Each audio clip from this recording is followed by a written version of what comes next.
Sippi Azarbaijani-Moghaddam is a social scientist and is currently doing her PhD on international relations at the University of St Andrews. She's focused on the Taliban identity and strategic communication, and she joins us now from Edinburgh in Scotland. Really good to have you with us, Sippi.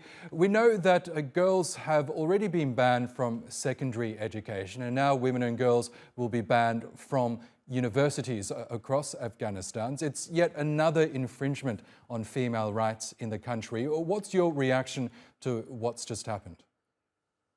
As you say, this is predictable. I think that it's very clear that since the beginning, the Taliban have been using women's issues and women's rights as a sort of a bargaining chip.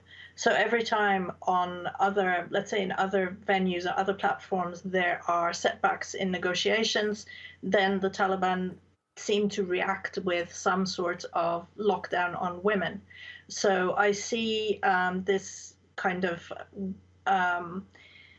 general relentless sort of progress of scaling back women's presence in public as a reaction to some of the latest negotiations that have been happening between the Taliban and most recently the US, the meetings in Doha with Tom West.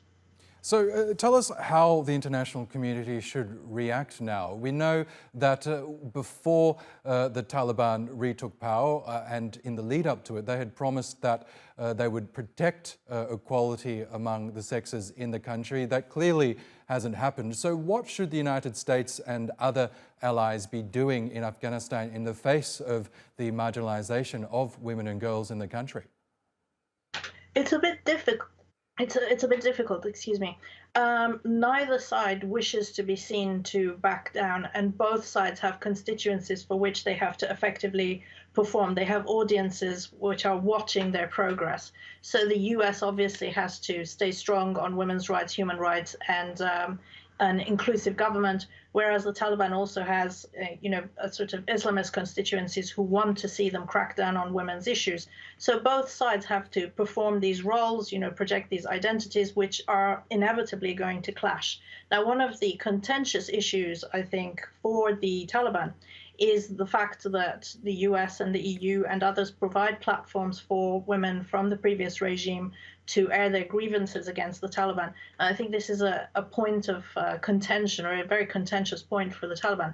But of course, I don't see that the US, the EU, etc., are going to stop doing that, because they also have to be seen to be doing something and to have some sort of effect or impact on women's issues, hence creating platforms for women to voice their concerns, albeit outside the country.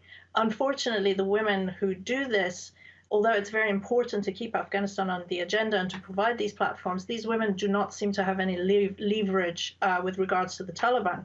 So their sort of grandstanding, their advocacy, their vocal sort of messages, etc., have had zero impact on the Taliban, as we can see, because we've gone from a ban on high school education to a ban on university education, and on it goes. And we're just going to wait and see what they ban next. So I think what's important is to actually find the groups and to start bringing into the discussion those groups, those elements, those actors who actually do have leverage with the Taliban. And it doesn't seem to be the people who are given a lot of space to be extremely vocal about their grievances. Yes. Now, when the Taliban retook control of Afghanistan last August, we saw NGOs and many governments pull funding from the country, saying it will only continue to fund efforts in Afghanistan if the Taliban could guarantee things like the equality of women and girls. Do you think that's the right approach, to withhold money from the country until the Afghan rulers restore those rights to females?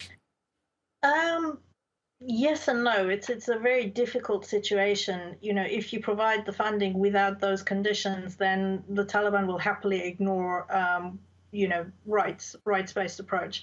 And these organizations cannot not have the rights-based approach. So it has to be done. But I think that the issue that's, again, very contentious for the Taliban is public disorder, and especially women being involved in public disorder. So, for instance, these protests.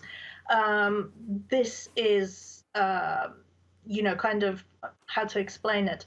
The public sphere is where the Taliban want to have order as they see it. And, I think that they very much blame NGOs and civil society and so on and so forth for encouraging these women to come out and protest. So this is where relationships tend to sour. It doesn't answer your question necessarily, but I just want to sort of talk a little bit about this. An order went out last night from the Ministry of Interior of Afghanistan to crack down very hard on protesters, including female protesters.